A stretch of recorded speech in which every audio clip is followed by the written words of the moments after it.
It's Tuesday. Welcome to Politics Tonight, everyone. Thank you very much for joining us on the program. I am Olajumoke Olatunji.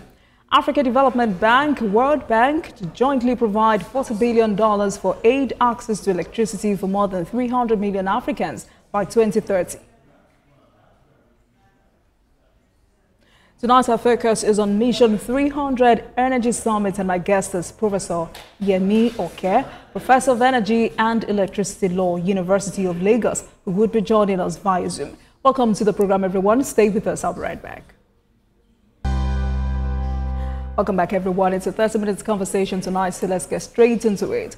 President Bola Tinubu was with other African leaders at the Mission 300 Africa Energy Summit in Dar es Salaam, Tanzania on Tuesday.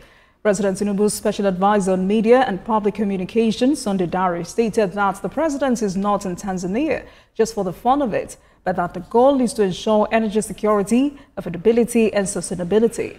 The president has now reiterated Nigeria's commitment to achieving universal energy access by 2030, emphasizing the government's target of increasing renewable energy to constitute 50% of the national energy mix.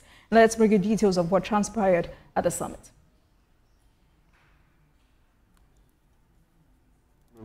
Remains without electricity, but this may soon change if African leaders follow through with the compact they have signed to deliver electricity to the deprived population. The Africa Development Bank is leading this charge and carrying along other development partners to finance this idea into action to accelerate the energy access. We were joined by the African Union, Commission, several global partners, including the Rockefeller Foundation, the Sustainable Energy for All of the United Nations, the Global Energy Alliance for People and Planet. This progress means that more boys and girls in remote areas can now study in well-lit classrooms. Health workers can deliver life-saving services to off-grid populations.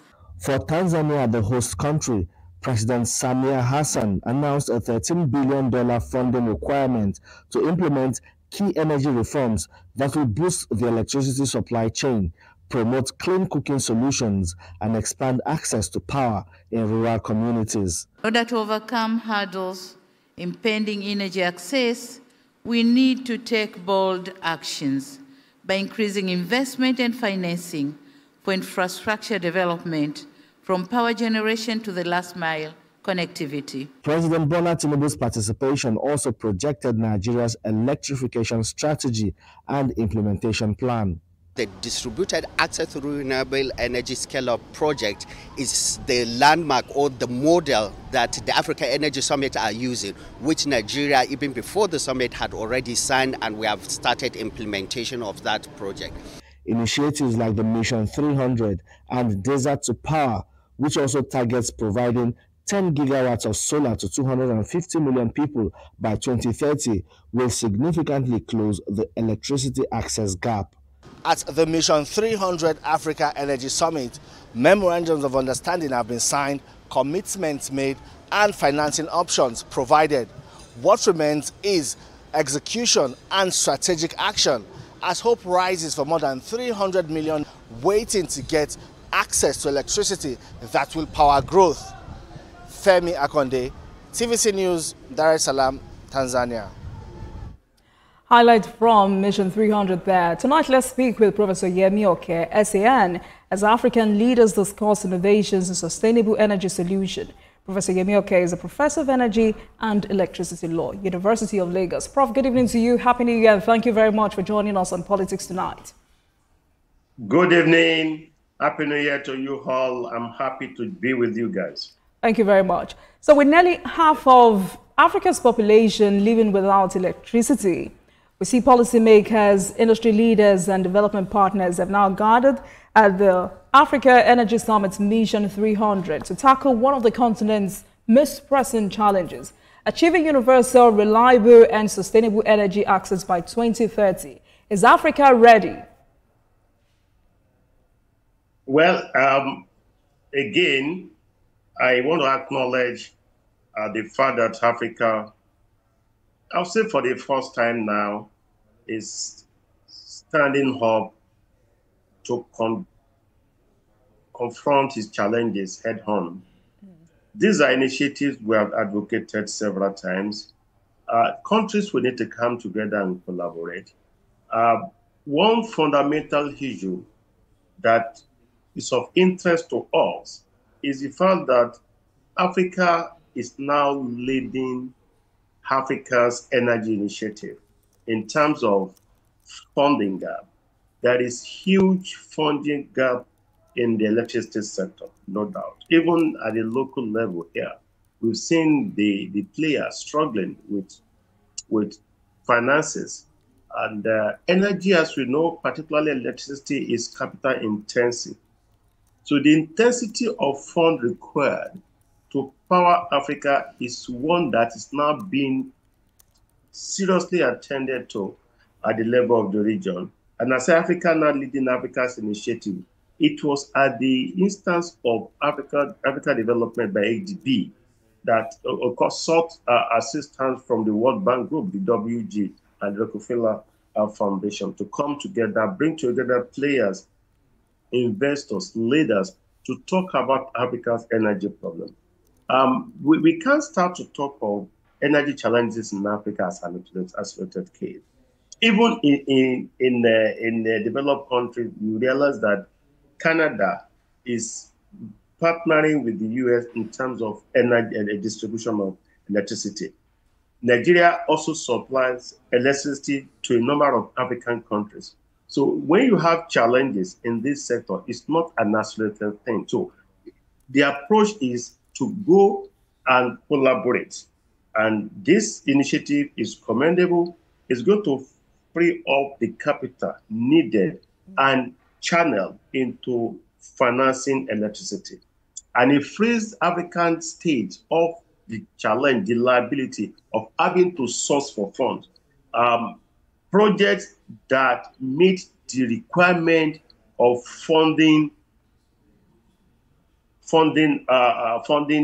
made available at the level of Mission 300 would be able to access funds or capital, and they run it. It targets essentially solar, mini grid, gas, which of course is the way the world is going. The challenge of energy, particularly in Africa, is one of accessibility. Even if it is available, can I readily access it? All right. At what cost? We talk of affordability. Is it reliable? Is it something that will be available today and will be available forever? All right, Prof, before we talk about affordability and reliability, you have just said this is not the first time such an initiative would be proposed. And we also heard our reporter talking about the need for proper execution, because at the moment, 600 million Africans remain without electricity, and that's representing 83% of the world's energy-deprived population. Mission 300 by now should be more than just a slogan. So underscoring the urgency of this initiative, how do African leaders ensure that this is not just another conference, but a call to action? Well, African leaders would need to, of course, be sincere among themselves. They need to be sincere about what is doable. 5 years is just around the corner. They don't really have time. It's a race against time for African countries.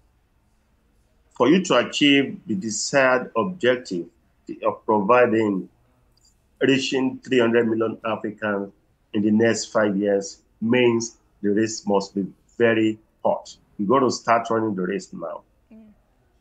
At the level of the sub-region, I have to acknowledge the fact that at the level of the sub-region, we've seen West African Power Pool. We've seen West African Regional Electricity Market Program.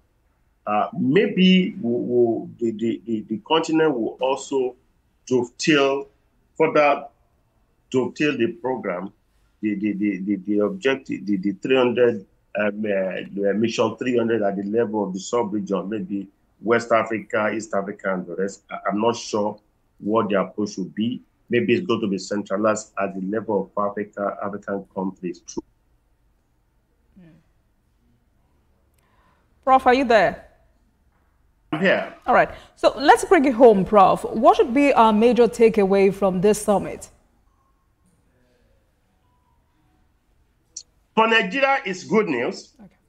For Nigeria, it's a sharing news because we've been having serious challenges in terms of funding.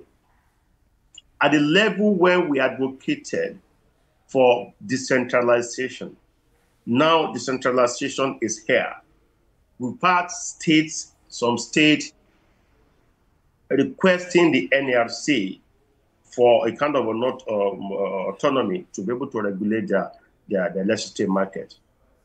Then we know a lot of the states are challenged in terms of access to funding.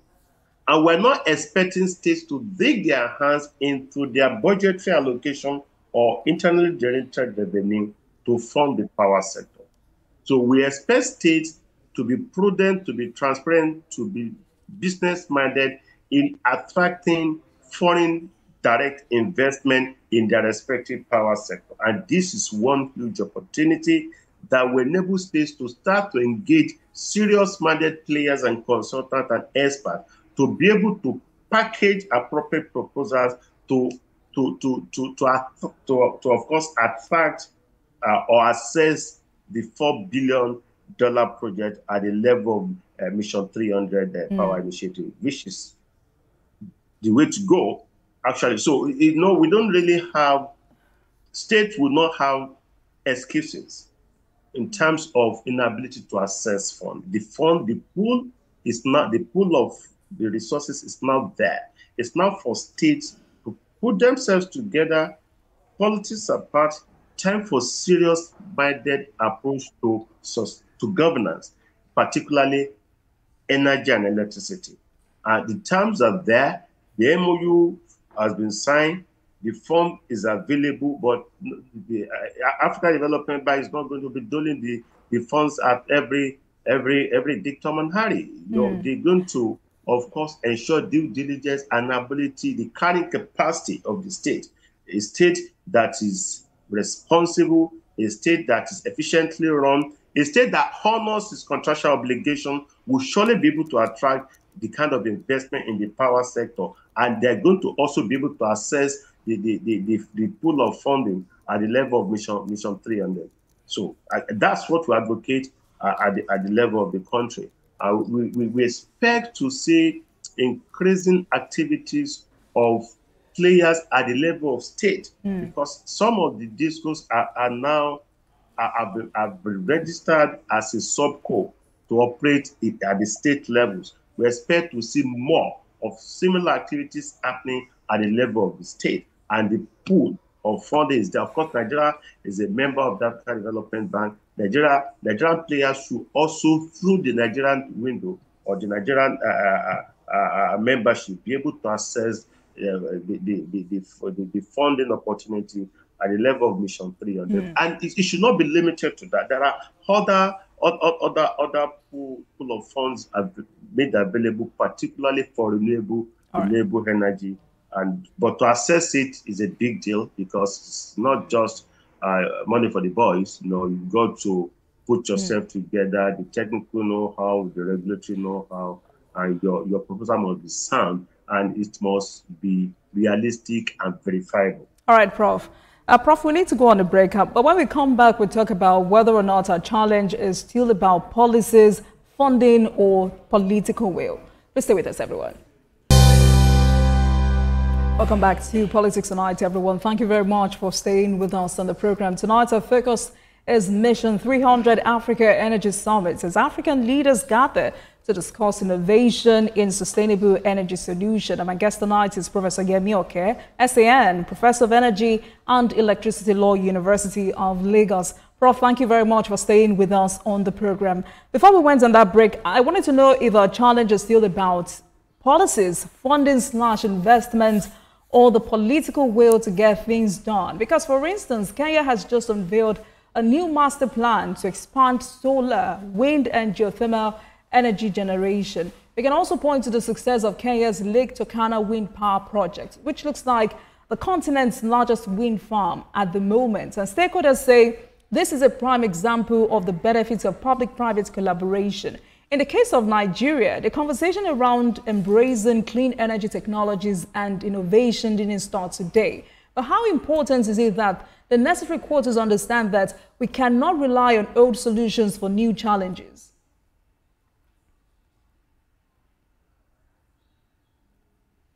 Prof, did you get that?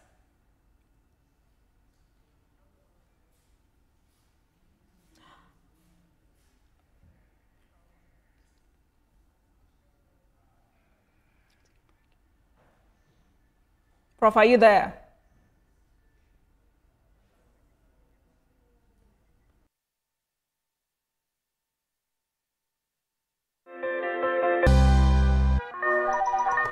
Hello, TVC Communications. How can I help?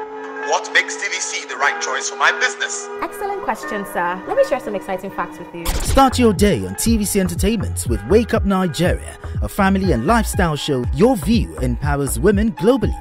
It's your view, let it count. Entertainment Splash delivers the hottest celebrity trends. On TVC News, we keep you informed with breaking news and in-depth analysis of events shaping the world. I will continue to speak the truth. TVC News at 7 and TVC News at 10 p.m. delivers the most important stories of the day. Max FM, your hit music radio station, captivates listeners daily across Lagos and Abuja, making every commute more enjoyable. Adaba 88.9 FM is not left out, as it is the voice of Southwest. And on TVC Digital, we reach to million viewers daily. All together, pulls in over 17 million viewers daily. Contact us on 0707 272 8338 or marketing at tvccommunications.tv. Partner with TVC Communications today. Let's grow together.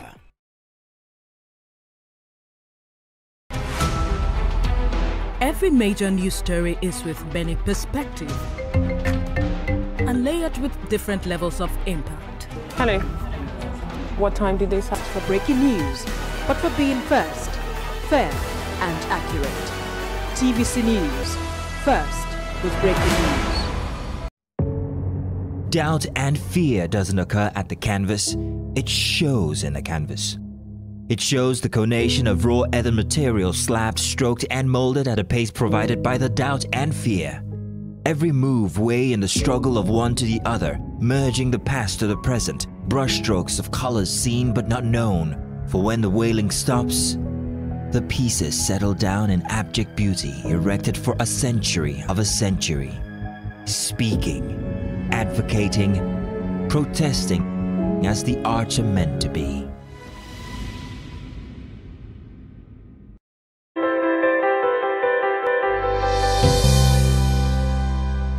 Welcome back to Politics Tonight, everyone. Thank you so much for staying with us. I still have Professor of Energy and Electricity Law, University of Lagos, Professor Yemi SEN with me on the program. Prof, before we lost connection with you, I wanted to know if our challenges in about policies, funding/investment, or the political will to get things done. And I made reference to Kenya, a country that has just unveiled a new master plan to expand solar, wind and geothermal energy generation. And we can also point to the success of Kenya's Lake Turkana wind power project, which looks like the continent's largest wind farm. Stakeholders like yourself have said this is a prime example of the benefits of public-private collaboration. But in the case of Nigeria, the conversation around embracing clean energy technologies and innovation didn't start today. How important is it that we understand that we cannot rely on old solutions for new challenges?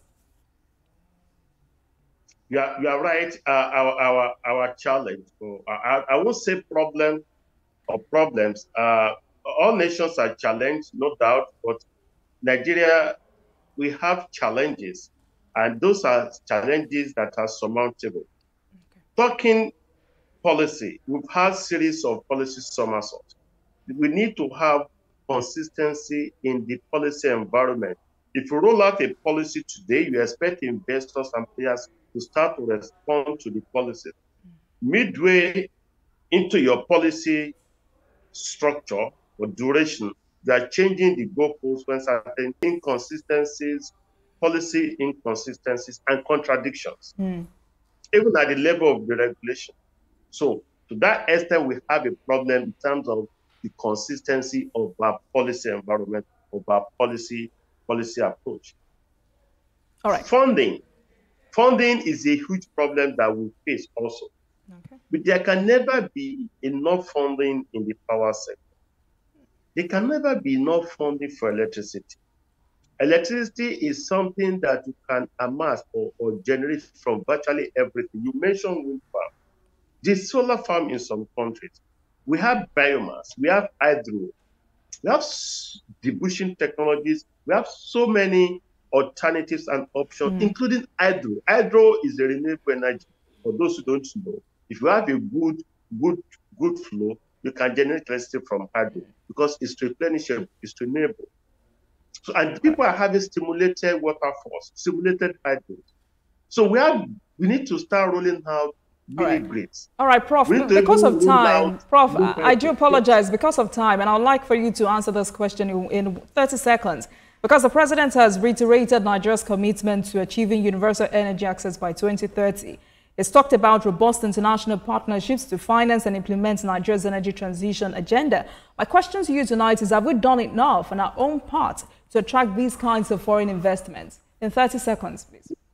We've started doing reasonably well now from the regime of Bola Ahmed Tinubu, and I must say that the moment the government came on board, what we witnessed was the sign of the Electricity Act that decentralizes the framework, and we've seen some strategic policy direction that the government is going. And so that, for me, if you sustain the tempo, in 5 years, we should achieve those objectives. Because we didn't really start serious up until now, but with the current administration, maybe because of his disposition, then as a governor and as an energy player before, but then we have seen the benefit of that because it's a totally new policy direction. We can see the discourse now getting the state regulatory framework being rolled out. I would just need to sustain that tempo. With that, we should get there. All right. Thank you, Prof. I'm sure we'll have... All right. I'm sure we'll continue this conversation some other day. Thank you so much for joining us on the program tonight. Professor Yemi Oke, SEN, Professor of Energy and Electricity Law, University of Lagos. Thank you so much for your time tonight. Thank you. Thanks for having me. And have a good day. Right. And thank you very much for watching, everyone. That marks the end of today's episode of Politics Tonight. But you can watch the repeat broadcast of this episode at midnight. Get in touch with us on our social media handles, Facebook,